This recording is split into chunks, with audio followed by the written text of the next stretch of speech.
Voir la trigonométrie comme l'étude des fonctions trigonométriques et identifier ces dernières à leurs courbes représentatives, en particulier la sinusoïde, c'est mettre l'histoire sans dessus-dessous. Bon, ça ne serait pas la première fois que cela nous arrive, non? On pourrait penser que la sinusoïde étant particulièrement sinueuse, c'est une étymologie plausible pour le mot sinus. Mais non, sinus est la traduction latine du mot arabe jaïb, qui signifie poche, mot qui lui-même est une déformation du mot sanskrit jiba, qui signifie corde. En plus, l'idée de courbe représentative date du XVIIe siècle et ne s'est véritablement imposée qu'au XVIIIe, en même temps que la notion de fonction se clarifiait petit à petit. D'un autre côté, les Grecs calculent des cordes depuis le second siècle avant notre ère, et les Indiens ont introduit le sinus vers la fin du 5e siècle. La sinusoïde est donc beaucoup plus récente que le sinus. En plus, nous allons voir qu'elle n'a pas été interprétée d'abord comme courbe représentative de la fonction sinus. Mais revenons au début. Le début, c'est l'astronomie grecque, magistralement incarnée pour les siècles à venir par Ptolémée. Vous vous souvenez que son Almageste, ou plutôt sa composition mathématique, contient une table de cordes précise au demi-degré. Ces cordes lui servent à répondre à toute une série de questions astronomiques, par l'intermédiaire d'un résultat impressionnant de puissance, véritable couteau suisse des calculs astronomiques. Regardez son énoncé dans le livre 1 de l'Almageste. Soit décrit sur la surface d'une sphère des arcs de grands cercles, de manière que les deux arcs BE et CD, etc. Oh, même avec la figure que donne Ptolémée, c'est très difficile à suivre.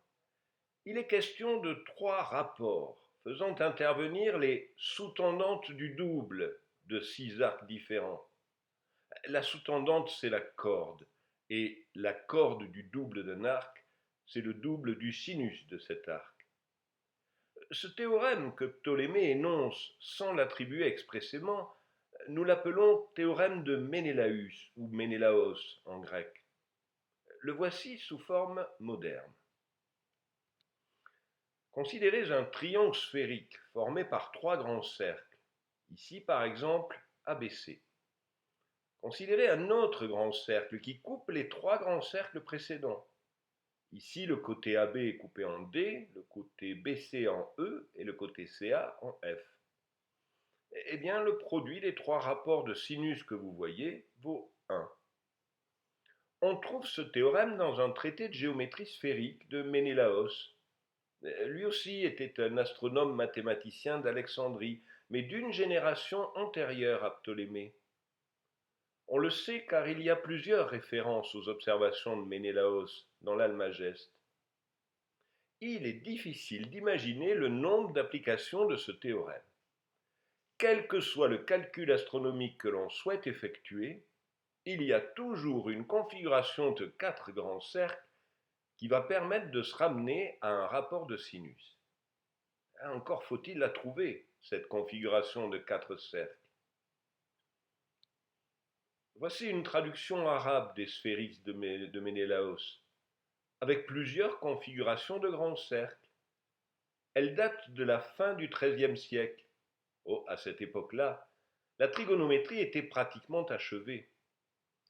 Sa naissance, au IXe et Xe siècle, est en grande partie le résultat des tentatives pour simplifier l'application du théorème de Ménélaos. Tous les grands noms de la science arabe y ont participé. Et parmi eux, Tabitim Qurra au IXe siècle. Son traité sur la figure secteur est un de ses titres de gloire. Il y démontre rigoureusement le théorème de Ménélaos. Écoutez son introduction. Je ne connais aucune des figures géométriques avec lesquelles on opère dans la science des étoiles qui ait donné plus de peine aux gens que cette figure, ni aucune qui soit plus fameuse que celle-ci. Ainsi, la raison de l'étudier réside dans notre connaissance de la multiplicité de son utilité, et dans sa nécessité dans la science de la sphère, et de ce qu'elle est le fondement sur lequel s'appuie la pensée en bon nombre de travaux sur la science des étoiles.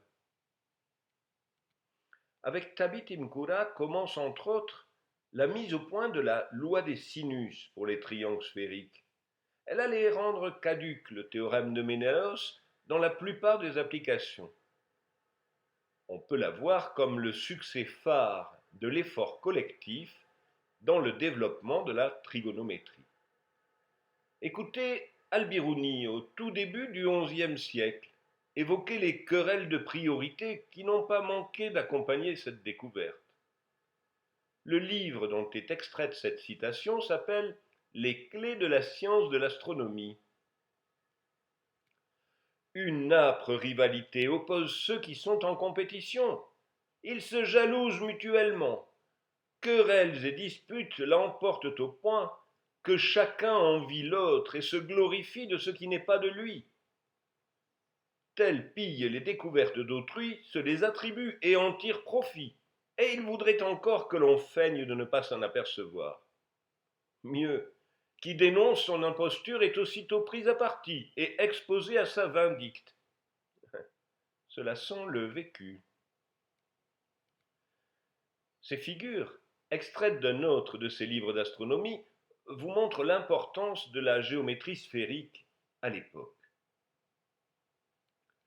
S'il fallait isoler un nom, Aboul Wafa, dans la seconde moitié du Xe siècle, pourrait être l'auteur à qui la trigonométrie doit le plus. Son livre est intitulé Révision de l'Almageste, par référence à Ptolémée. En plus du cas général de la formule des sinus, il propose aussi de fixer le rayon du cercle à 1, de manière à transformer les lignes trigonométriques, sinus, cosinus et autres, en rapports sans unité. Aboul Wafa est aussi celui qui a introduit officiellement la fonction tangente, même si des rapports de sinus et de cosinus étaient calculés longtemps avant lui. Voici le passage où tangente et cotangente apparaissent pour la première fois. Le rapport de la tangente à la mesure égale le rapport du sinus au cosinus, et le rapport de la cotangente à la mesure égale le rapport du cosinus au sinus, et le rapport de la cotangente à la mesure égale le rapport de la mesure à la tangente. Il est évident que si nous prenons la mesure égale à 1, le rapport du sinus au cosinus est la tangente, et le rapport du cosinus au sinus est la cotangente. À partir de l'an 1000, commencent à apparaître des ouvrages entièrement consacrés à la trigonométrie. L'un des plus connus est le livre sur la figure secteur de Al-Toussi. C'est le même titre que celui d'Imkura, presque 4 siècles auparavant. Mais désormais, la trigonométrie est une science mature. Al-Toussi donne de très nombreuses formules, mais il ne cherche pas à en faire un catalogue mémorisable. Sachez que le but qu'on s'est proposé par cette analyse n'est point de limiter les procédés à suivre pour trouver les inconnus. Car, en définitive, la personne intelligente qui se sera bien pénétrée des démonstrations saura toujours beaucoup plus facilement retrouver les procédés de ce calcul qu'elle ne saurait servilement retenir ces formules. La transmission des conquêtes de la trigonométrie arabe à l'Europe s'est opérée selon le schéma habituel. Les traductions en latin du Moyen Âge ont été lues et assimilées, mais les savants de la Renaissance ont souvent préféré citer Ptolémée plutôt que les Arabes. Parmi ces savants, Georg von Feuerbach. C'est un Autrichien que l'on peut voir comme un des précurseurs de Copernic et Kepler. Il est mort jeune, mais a tout de même laissé un traité sur les propositions de Ptolémée à propos des sinus et des cordes. Tant pis pour l'anachronisme, Ptolémée n'a jamais parlé de sinus. Parmi ses élèves figure un jeune homme extrêmement brillant, auteur, lui, d'un condensé de l'Almageste de Ptolémée. Son nom de famille est Müller, mais comme il est natif de Königsberg, la montagne du roi, il signe en latin Ioannis de Monteregio, d'où Regiomontanus. Sur ce frontispice, il est représenté à droite, en train de dialoguer avec Ptolémée. Il semble avoir été un enfant très précoce, puisqu'à l'âge de 12 ans, il écrivait déjà de sa main cet almanach pour l'année 1448. Tous les mathématiciens de son temps gagnaient leur vie en établissant des horoscopes pour les puissants. Et à l'époque, en Allemagne, il n'y a pas plus puissant que l'empereur du Saint-Empire romain germanique. La réputation de jeune prodige de Regiomontanus lui attire une commande prestigieuse. L'empereur lui demande un thème astral pour sa jeune épouse, Aliénor de Portugal. Elle n'a que 16 ans, comme Regiomontanus. Écoutez-le.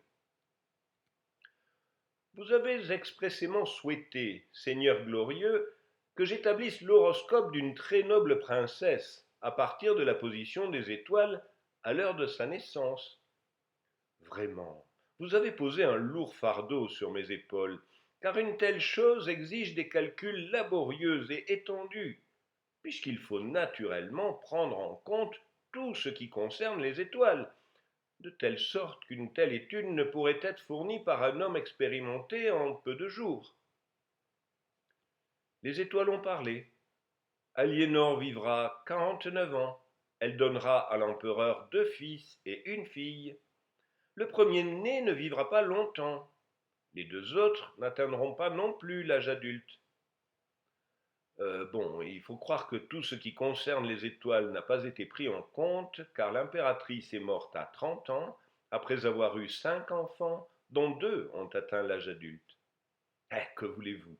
La précision des calculs astronomiques n'était pas encore ce qu'elle est maintenant. L'invention du cadran solaire portatif, dit anneau du paysan, est attribuée à Regiomontanus, mais ce n'est pas certain. Il s'agit de 2 anneaux concentriques coulissants. L'anneau central est percé d'un trou qui laisse passer une tache lumineuse permettant de lire l'heure sur une graduation à l'intérieur. Même s'il n'en est pas l'inventeur, Regiomontanus connaissait cet ustensile qui est apparu en son temps et il en a produit au moins une version perfectionnée. Et il est aussi le doctissime auteur d'un livre sur les triangles de tous les modes qui, selon le sous-titre, explique toutes les choses qu'il est nécessaire de connaître pour perfectionner les sciences de l'astronomie. On y retrouve toutes les formules de la trigonométrie arabe, pour les triangles plans aussi bien que sphériques. Par contre, on n'y trouve aucune représentation de courbe, c'était beaucoup trop tôt. La sinusoïde n'est apparue qu'au XVIIe siècle, et encore, pas du tout sous ce nom-là. Elle avait été baptisée par Roberval compagne de la roulette. Voici pourquoi. La roulette, c'est pour nous la cycloïde, la courbe décrite par un point d'un cercle roulant sans glisser sur un plan.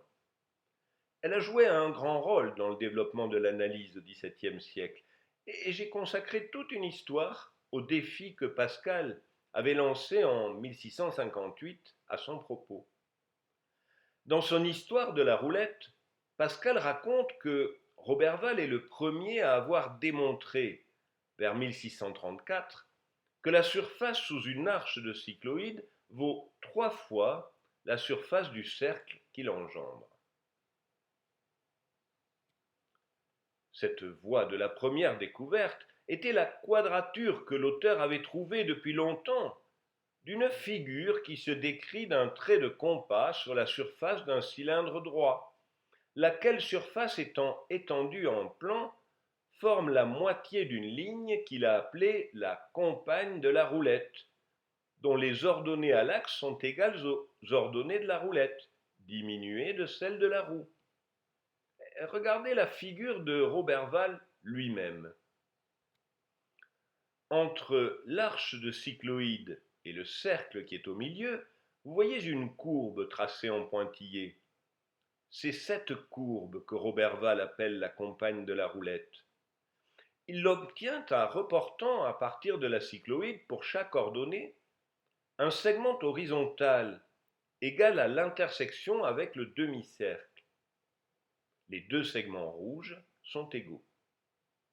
La courbe obtenue est, comme le dit Pascal, la développée d'un cercle tracé sur un cylindre, c'est-à-dire pour nous une sinusoïde.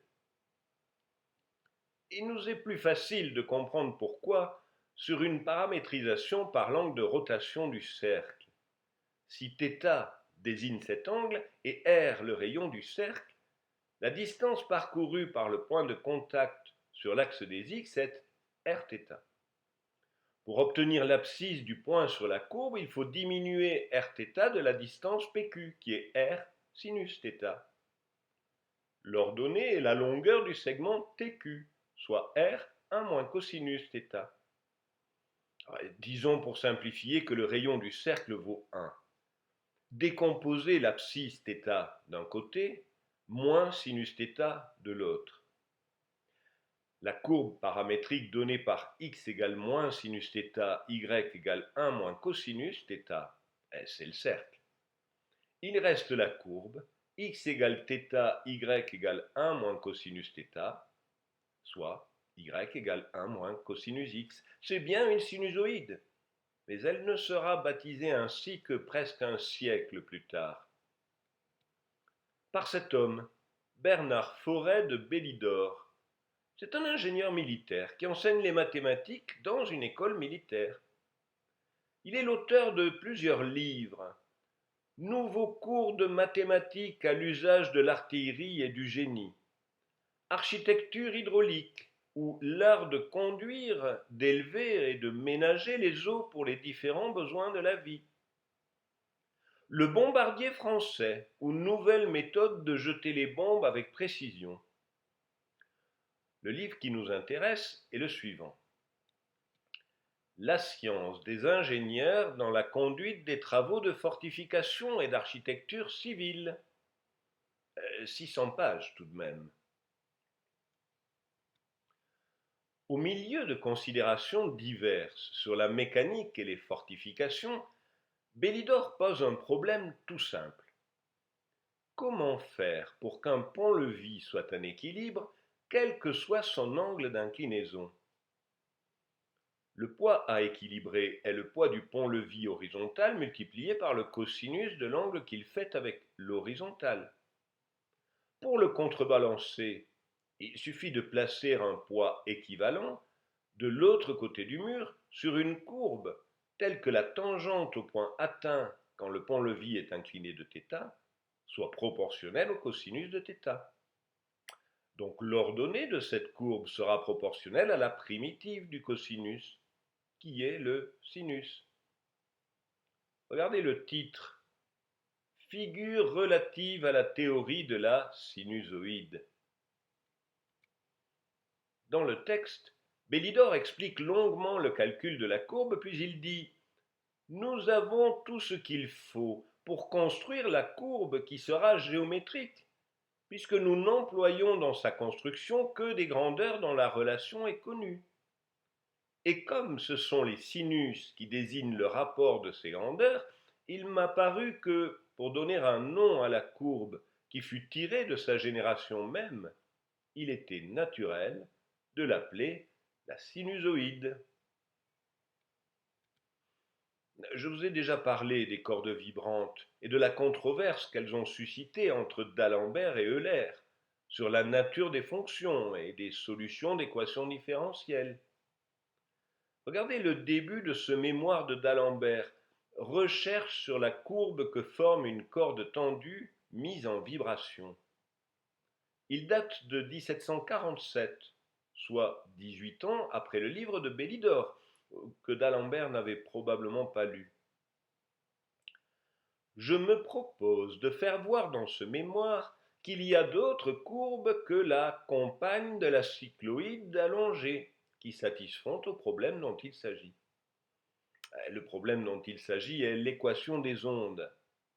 Tout le monde sait bien, alors, qu'elle admet pour solution les fonctions sinus, avec une fréquence multiple de la fréquence de base.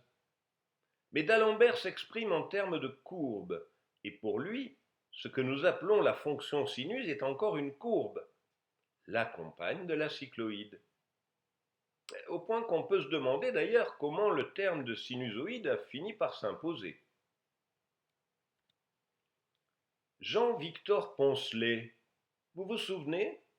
La géométrie projective, la retraite de Russie. Ah, ça vous revient. Eh bien, en tant que professeur de mécanique industrielle, il a écrit entre autres un traité de la construction des ponts-levis. Le pont-levis à la Bélidor consiste dans deux rouleaux en fonte servant de contrepoids au tablier. Ces rouleaux sont dirigés dans leur mouvement par des courbes placées contre les murs du passage et qui sont tellement tracées que l'équilibre du pont est constamment lieu dans ces différentes positions. Bélidor a nommé cette courbe sinusoïde à cause de la propriété qu'elle possède d'avoir ses ordonnées proportionnelles au sinus des angles d'élévation du tablier. Ah, il en aura fallu des tours et des détours pour en arriver aux fonctions trigonométriques telles que nous les pratiquons. En même temps, elle en fait bien des tours et des détours, la sinusoïde, et c'est même sa caractéristique principale. D'ailleurs, si je vous racontais à nouveau son histoire, ça donnerait une bonne idée de sa périodicité. Alors, ça c'est n'importe quoi. J'ai plutôt arrêté.